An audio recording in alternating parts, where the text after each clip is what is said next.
Rapaziada, vamos dar continuidade aqui ao nosso trabalho, desta feita, né, fazendo mais questões desse reta final para você, futuro economiário. Meu nome é Cosme Sérgio, nesse momento estou aqui em Brasília. Beleza, queridos alunos?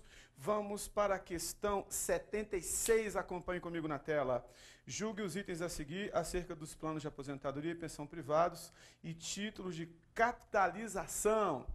Acompanhe comigo, olha só. O prazo de pagamento de um título de capitalização não necessariamente coincide com o seu prazo de vigência, que é o período pelo qual o título está em vigor, dando direito aos sorteios existentes. O item está absolutamente certo. Para explicar esse item, a gente faz alguns comentários. O primeiro comentário que você está vendo na tela é da estrutura dos dois conselhos normativos. Um conselho normativo, né, relativo a seguro privado, que você tem à sua esquerda aí o CNSP, Conselho Nacional de Seguros Privados. É o órgão normativo máximo deste segmento. Você tem como entidade supervisora a SUSEP, Superintendência de Seguros Privados. Quem são os operadores que são supervisionados pela SUSEP? Nós temos as seguradoras, as resseguradoras, os resseguradores, a sociedade de capitalização, que é o que a gente está abordando na questão, e as entidades abertas de previdência complementar. Entidade aberta de previdência complementar é aquela previdência complementar que qualquer pessoa pode participar. Quem é o órgão normativo máximo? CNSP. Quem é que supervisiona as operadoras? SUSEP.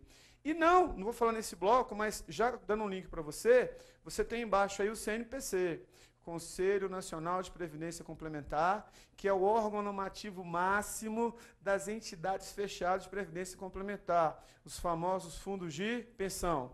A supervisora é a Previc, Superintendência Nacional de Previdência Complementar, Previc.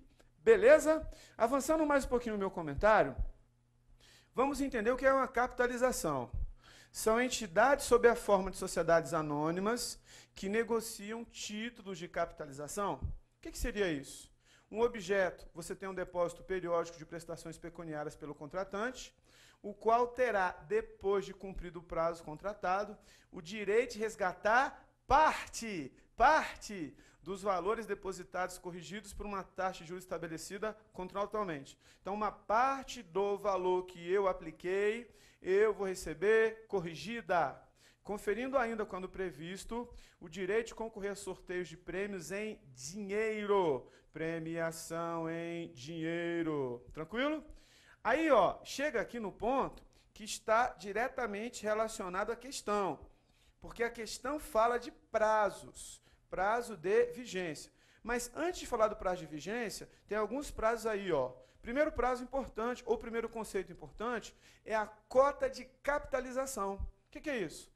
O percentual de cada pagamento que será destinado à constituição do capital. É chamado também de provisão matemática para resgate. Cota de capitalização. Eu tenho um exemplo aqui, onde uma pessoa contribui mensalmente com R$100 e a cota de capitalização é de 75%. No caso, R$75. Isso é cota de capitalização.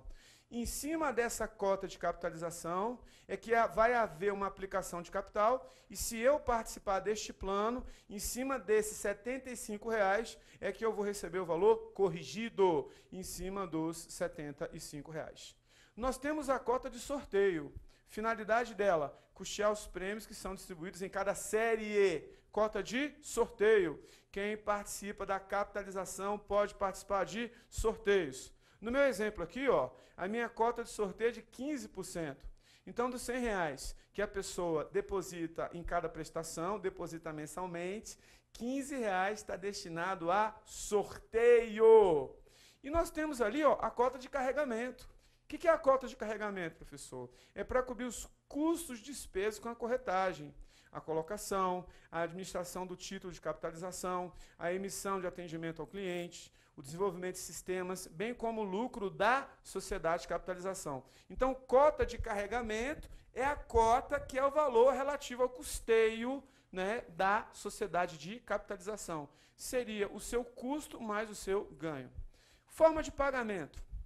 Perdão, prazo de pagamento é o período durante o qual o subscritor compromete-se a efetuar os pagamentos, que em geral são mensais e sucessivos. Aí chegou no ponto importante que tem a ver com a nossa questão, que é o prazo de vigência. Prazo de vigência é o período durante o qual o título de capitalização será sendo administrado pela sociedade de capitalização, sendo o capital relativo ao título em geral atualizado monetariamente pela TR e capitalizado pela taxa de juros informada nas condições gerais. Ou seja, prazo de vigência da capitalização. Aí um detalhe interessante que está em negrito. Tal período deverá ser igual ao superior ou superior ao período de pagamento. O que significa dizer? Paguei, a capitalização acaba agora, ou eu paguei, ainda tem um tempo que ela vai vigorar, ainda tem um tempo que ela vai viger. Por quê? Porque ainda existe um tempo depois para aplicar o capital durante um tempo, ou, eventualmente, determinado sorteio. Tudo bem? Prazo de vigência. Então, olha só, voltando para a questão 7.6, acompanhe comigo. O prazo de pagamento de um título de capitalização não necessariamente coincide com o prazo de vigência, que é o período no qual o título está em vigor, dando direito aos sorteios existentes. O item está correto. Ou seja, o prazo de pagamento não necessariamente coincide com o prazo de vigência. O que significa dizer? O prazo de vigência deverá ser igual ou superior ao prazo de pagamento. Não necessariamente esses dois prazos são iguais, que é justamente a afirmativa que é feita na questão. Então, a questão 76, o item está correto. Beleza? Tranquilo? Sem dificuldade? Fechando aqui em mim. Fique atento à questão da capitalização e fique atento também ao quem é o órgão máximo, órgão normativo máximo, CNSP. E fique atento também ao órgão normativo máximo, que é a superintendência, aliás, a entidade supervisora que supervisiona a capitalização, seguros, resseguro e resseguro, né? E previdência complementar aberta, que é a Superintendência de Seguros Privados. Fique atento a isso, beleza? Volta para lá. 77. Se a taxa de carregamento do plano PGBL for igual a 5%, isso significará que, anualmente, será debitado o valor equivalente a esse percentual do saldo mantido no referido plano. 77, o item está errado. Se a taxa de carregamento for 5%, pegando o conceito aqui, ó, em capitalização, a gente sabe que é taxa de carregamento. Taxa de carregamento é uma cota que você paga para cobrir o plano de previdência complementar, semelhante à cota de carregamento da capitalização. Então, ele fala na questão, se a cota de carregamento do PGBL for 5%, PGBL, né, é um tipo de previdência complementar, plano gerador de benefícios livres, isso significará que anualmente será debitado o valor equivalente a esse percentual do saldo mantido efetivo referido no plano? Não. Significa dizer que eu vou fazer o pagamento mensal e uma parte desse valor, exemplo 5%, vai ser para custear como taxa de carregamento, não é, essa empresa de previdência complementar aberta. Isso não vai ser debitado lá uma vez por ano, vai ser debitado do valor da prestação que eu pago mês a mês, porque o pagamento disso é mensal. Então, a questão 77, o item está errado. Rapidamente, aqui na frente temos um comentáriozinho. Nós temos aí, ó, previdência complementar, nós temos o VGBL e nós temos o PGBL, tudo bem? O VGBL não goza do mesmo benefício fiscal que o PGBL. No VGBL, não é possível efetuar a dedução dos valores de contribuição do imposto de renda na época da declaração anual. Significa dizer que na minha declaração anual de imposto de renda, eu não faço nenhuma dedução do VGBL. Lá no PGBL, é possível deduzir do valor anual 12% da renda bruta anual, né, em cima disso, para dedução em cima do meu imposto de renda. Aí, você tem uma outra observação com relação aos dois. O imposto na hora do resgate dos benefícios seria menor. Na hora de resgatar, é menor. Porque o imposto a pagar no resgate é calculado sobre o rendimento obtido. Ou seja, o imposto na hora do resgate é menor. Por quê? Porque ano a ano eu não estou fazendo a dedução de 12% como eu faço do PGBL. Então, na hora de fazer o resgate, como o imposto já foi, ele não foi abatido do imposto de renda, na hora do resgate é só sobre a rentabilidade, só sobre o rendimento. Já o PGBL, que a gente pode abater até 12% da renda bruta anual do imposto de renda, ele é calculado sobre o total sacado. Logo, o imposto é maior. O imposto é maior. VGBL, eu não vou abater anualmente, PGBL vou. Na hora de resgatar, eu pago imposto de renda em cima apenas do rendimento. Isso no VGBL. No PGBL, eu pago imposto maior, porque eu pago imposto em cima do valor total sacado. Aí, uma última observação sobre o VGBL. Também surge como opção para quem, já tendo superado o teto permitido para a dedução das contribuições ao PGBL, ainda deseja investir em previdência para se beneficiar do benefício fiscal. Ou seja, se eu já estou me beneficiando do benefício fiscal do PGBL, eu posso optar pelo VGBL. Eu posso ter os dois, não tem problema. Nesse caso, a partir do momento que as contribuições ao PGBL superarem 12% da renda bruta do investidor, não dá para bater mais, ele pode complementar ela com a compra de um VGBL. Fechando aqui em mim, VGBL, PGBL são tipos de previdência complementar. PGBL, sobre a renda bruta anual, todo o valor que você depositar, você pode abater até 12%, VGBL não. Na hora de fazer o resgate, o imposto em cima do VGBL é só em cima da rentabilidade final, não o valor principal, em cima da rentabilidade. Então, teoricamente falando, o imposto é menor na hora do resgate, porque não tem a dedução anual como o PGBL. Já no PGBL, o imposto é maior, porque ele vai ser calculado em cima do total sacado, que é o valor principal que eu depositei, mais a rentabilidade. Beleza? Posso ter mais de uma previdência complementar? Sem problema nenhum, posso ter sim. No caso, se o PGBL, eu tenho o valor de renda que eu abato até 12%, eu posso fazer um VGBL, né, e fazer os dois. Tem gente que opta por isso, não tem problema. Mas uma observação importante aqui é a seguinte. Nota importante, antes de voltar na questão. Fecha lá. Antes de escolher o plano ideal para a aposentadoria, é fundamental que se tenha uma boa ideia de como pretende sacar o dinheiro investido depois de se aposentar. Ou seja, se é uma renda mensal ou resgate único. Se o segurado decidir sacar de uma vez, todo o dinheiro acumulado até a aposentadoria poderá se surpreender ao verificar que boa parte desses ganhos será engolida no pagamento de imposto de renda sobre o valor sacado. Nessa situação, ou seja, se eu pago imposto de renda muito grande, né, o VGBL, nesse contexto, seja a melhor opção, pois o menor imposto no resgate compensaria a não dedução dos valores de contribuição do imposto devido na época de declaração anual. Então, nesse contexto, se eu quero sacar de uma vez só, é mais vantajoso o VGBL.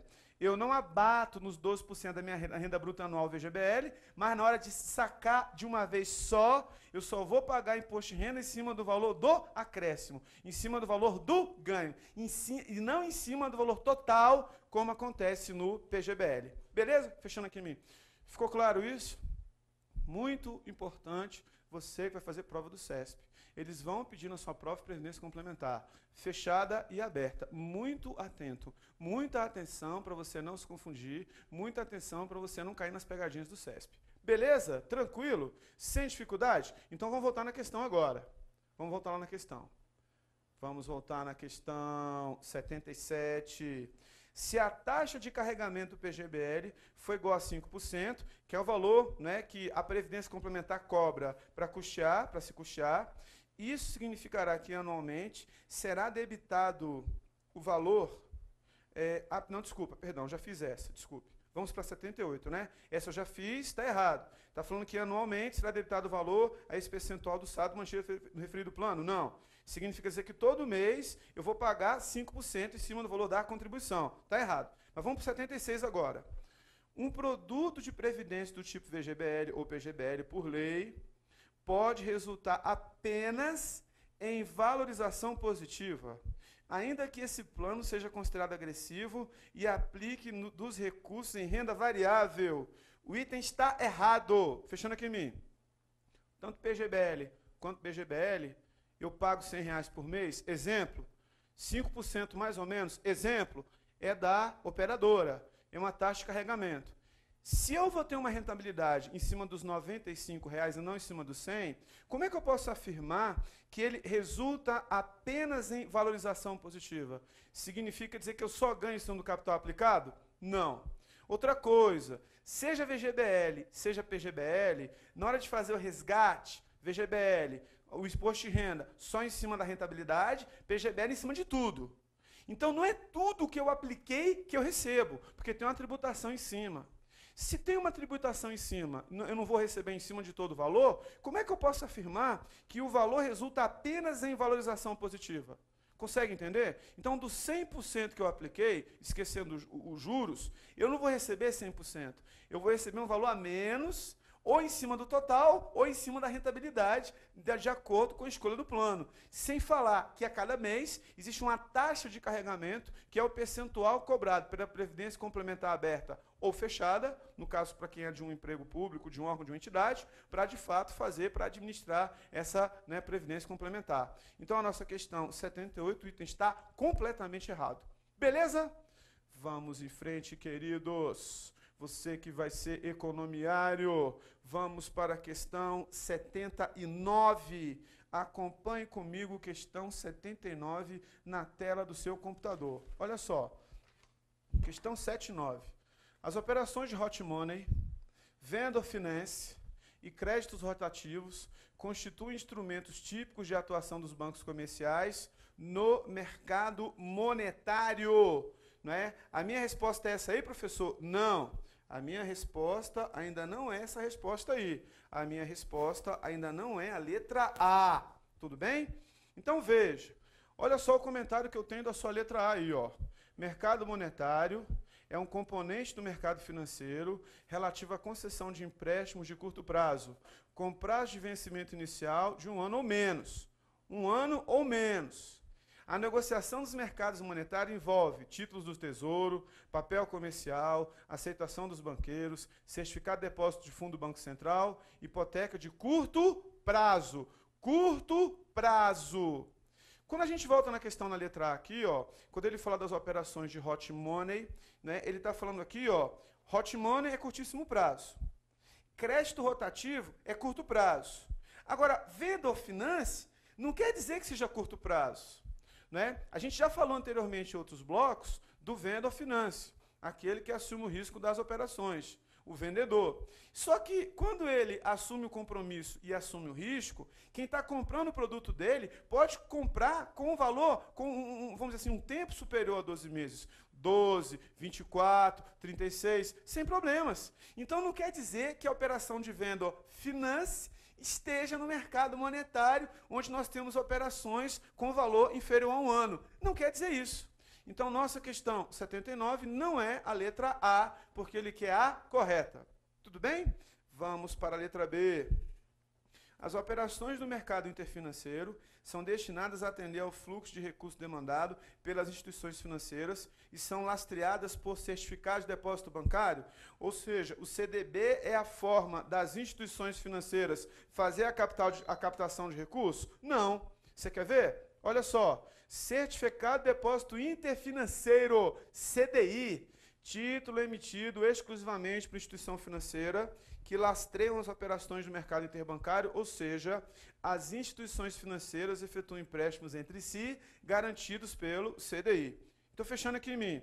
A forma de fazer o mercado interfinanceiro, onde um banco custeia outro, empresta dinheiro para outro, não é através de certificado de depósito bancário, né? É através de CDI, Certificado de Depósito Interfinanceiro. Então, minha resposta ainda não é a letra B.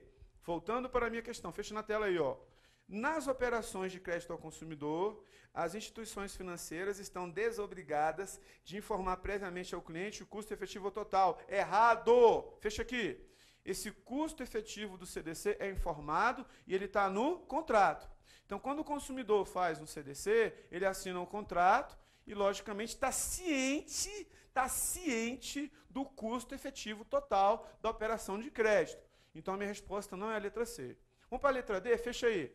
É de competência do Bacen, privativa do Bacen, a formulação das normas que disciplinam o crédito em todas as modalidades e operações creditícias e em todas as suas formas. Errado. Não é o Bacen que formula as normas. Quem formula as normas é o Conselho Monetário Nacional. Não é o Bacen que formula todas as normas. Fecha aqui em mim. O Banco Central, ele é uma entidade supervisora do sistema financeiro nacional, que tem como órgão normativo máximo, né, o Conselho Monetário Nacional. Então não é ele, né, que determina todas as normas que disciplinam o crédito e suas modalidades de operação de crédito. Não é ele que faz isso. Está errado. Vamos para a letra E, então.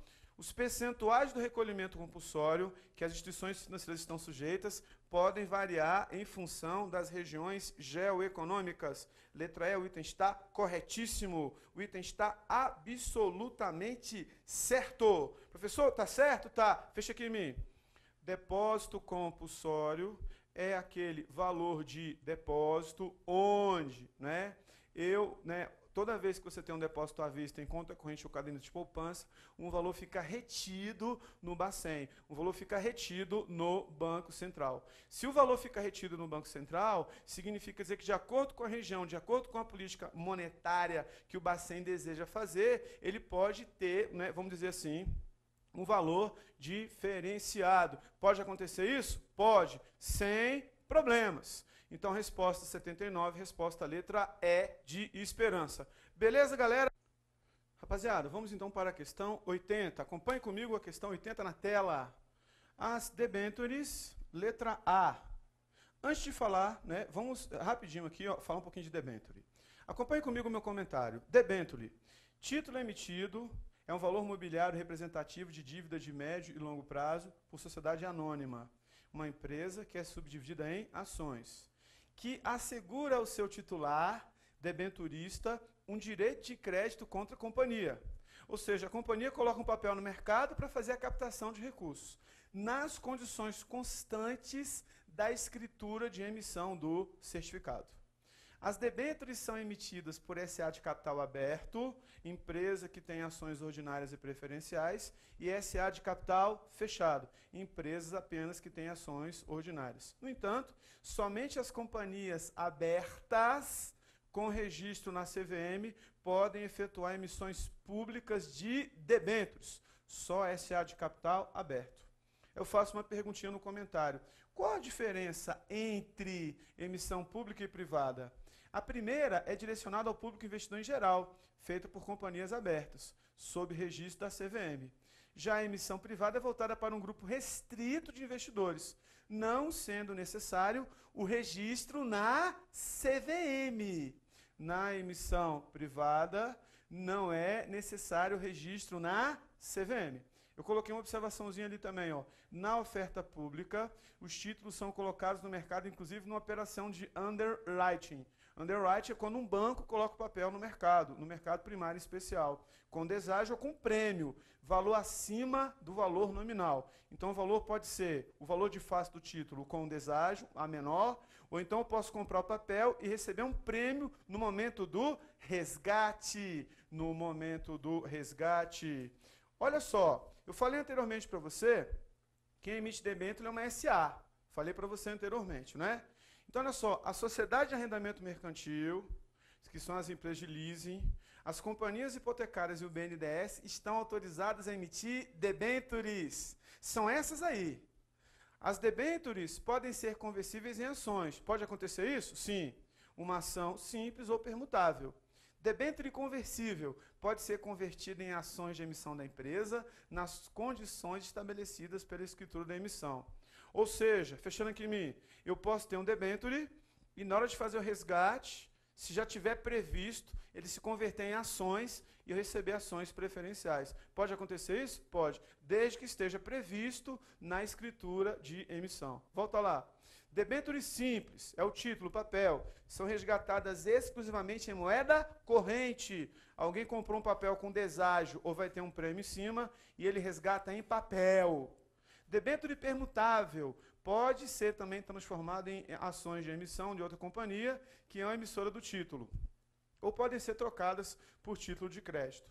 A remuneração do debênture pode variar, podendo ser representada por juros fixos ou os variáveis, participações e/ou prêmios. Uma participação ou um prêmio, até porque eu posso converter em ação. A remuneração dependerá do contrato pactuado na escritura de emissão do debenture. Feito isto, eu posso resolver a questão agora. Fecha lá. As debentures devem ter seu valor nominal expresso em moeda nacional? Errado. Por quê? Porque eu posso ter um debênture com deságio, ou eu posso ter um debênture com prêmio. Final à direita aí, ó. Eu posso ter um debênture com prêmio. Então, ela deve ter o seu valor nominal expresso em moeda nacional? Não necessariamente. Pode estar também em outra moeda? Em alguns casos, sim.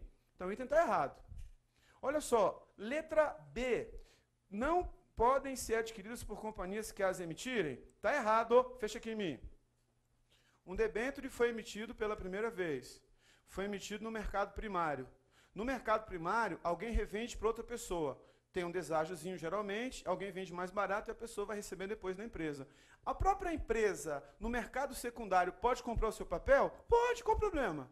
Mercado secundário. Uma empresa coloca um papel, alguém compra. No mercado primário, o mercado secundário, ela vai e recompra. Tem algum problema? Não, nenhum problema. Volta aqui, ó. Então, B está errado. C. Trazem no certificado, que é o documento de emissão obrigatória, os direitos de crédito dos titulares dos valores mobiliários. Trazem no certificado, que é documento de obrigação ou de emissão obrigatória? Não necessariamente. Os direitos do crédito titular? Não. Porque às vezes é um valor que você vai receber a mais e está indexado a algum índice econômico. Não quer dizer isso. Letra D. Pode conter cláusula de correção monetária com base em referenciais, não expressamente vedados em lei, né? Inclusive na variação da taxa cambial, ela pode estar anexada a isso? Pode. Pode ter cláusula de correção monetária, algum índice para fazer correção. Até porque existem debêntures que a gente recebe com prêmio. E esse prêmio é indexado a alguma coisa, no final à direita. Se é um prêmio, se é um ganho, eu posso fazer uma indexação. Tudo bem? Beleza? Inclusive na taxa cambial. Então a nossa letra D está correto. Letra E. Podem ser emitidas pela Caixa, já que esta, por ser instituição financeira, foi constituída sob a forma de sociedade anônima? Não pode! Por quê? A gente falou. Aí, ó, à esquerda aí, ó, aí em cima, ó, quem é que pode emitir debêntures, né? Aliás, está nesse slide aqui, ó, aí em cima aí, ó, sociedade de arrendamento mercantil, empresa de leasing, companhias hipotecárias e o BNDES. Esses estão autorizados a emitir debêntures. A Caixa Econômica não se enquadra aí. Então a resposta não é a letra E. Resposta letra D de dado. Tranquilo? Fechando aqui em mim?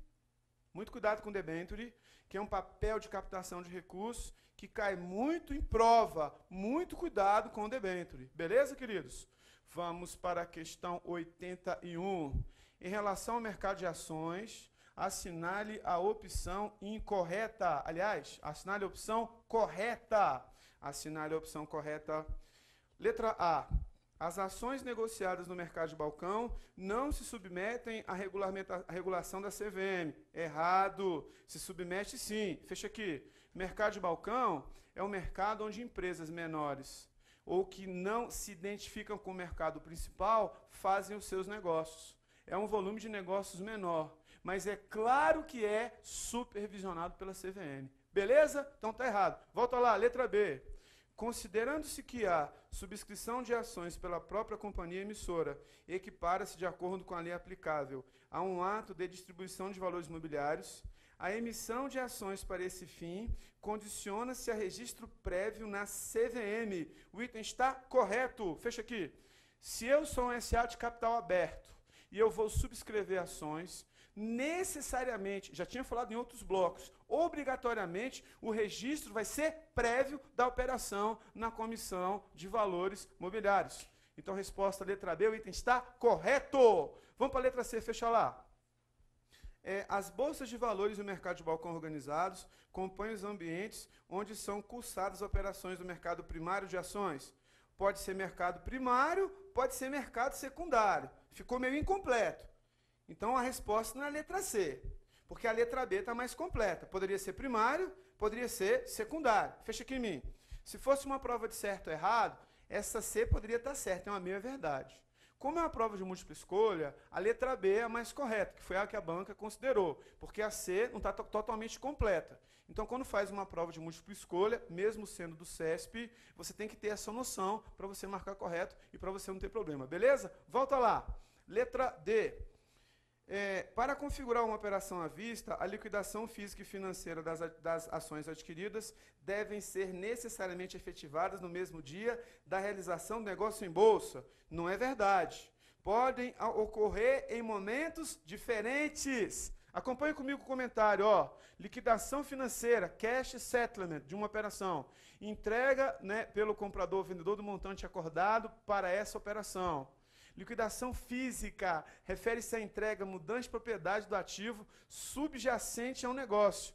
Se é subjacente ao negócio, significa dizer que não necessariamente os dois ocorrem no mesmo dia. Tudo bem? E outra coisa importante, essa entrega não é em papel, não é só uma transferência na CETIP. Tudo bem? Então a resposta não é a letra D. Vamos para a letra E. Uma emissão de ações fraudulenta, após a efetuação do registro de emissão, não poderá ser suspensa pela CVM. Errado! Pode ser suspensa pela CVM? Sim! Porque o objetivo da CVM é fazer um mercado transparente, um mercado em que ninguém tenha problema financeiro. Então, questão 81, resposta letra B. Vamos para a questão 82, fecha aqui em mim, fique atento às provas do CESP. Cuidado, que as questões de certo ou errado é uma forma de fazer e a questão de múltipla escolha é outra forma de fazer. Muito cuidado, fique atento a isso. Vamos para a questão 82, acompanhe comigo na tela. Olha só. Assinale a opção correta em relação a cheque. Na compensação de cheque de valor igual ou superior ao valor de referência para a liquidação bilateral de cheques, VBL cheque, o pagamento à instituição acolhedora será efetuado por intermédio do Sistema de Transferência de Recursos, STR, em caráter irrevogável e incondicional. O item está correto. Fecha aqui em mim. Eu emiti um cheque. O banco é sacado.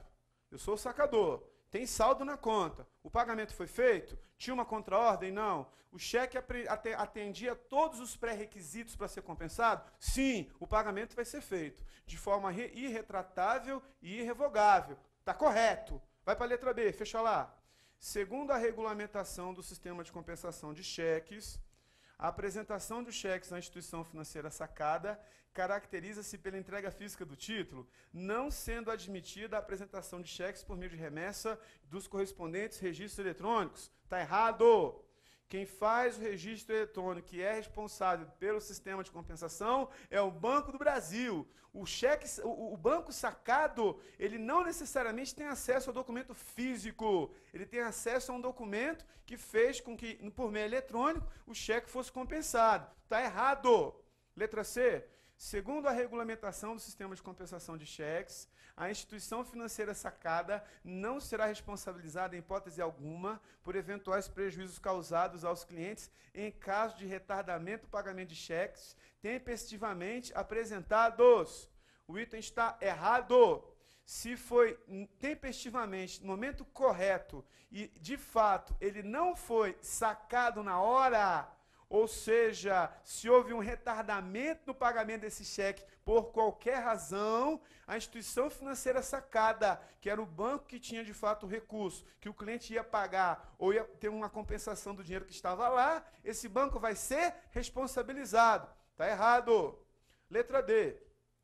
Na compensação de cheque de valor igual ou superior ao VLB cheque, o cheque acolhido em depósito será pago diretamente pela instituição financeira à instituição financeira acolhedora no mesmo dia da sua apresentação. Errado! Fecha aqui. Não é no mesmo dia, porque existe um prazo para a compensação de cheques. Tudo bem? Valor superior a R$300, o dia do depósito mais 24 horas. Né? Se é um cheque inferior a R$300, você conta o dia do depósito, que a gente vai dizer que são mais 48 horas. Então, o prazo não é o mesmo. O pagamento do cheque, quando você faz uma compensação, não é na hora. Só cheque sem estar cruzado na boca do caixa, se tiver saldo, é que a pessoa recebe na hora. Só que ele não está falando disso. Ele está falando do acolhimento de duas instituições financeiras. Não é na hora que o dinheiro fica disponível. Volta lá. Os prazos de apresentação de pagamento e bloqueio de cheque de valor igual ou superior ao VLB cheque não podem ser prorrogados. Está errado! Se o Bacen assim entender, ele emite uma circular e ele muda esses prazos. Está errado. Olha o comentário que eu fiz.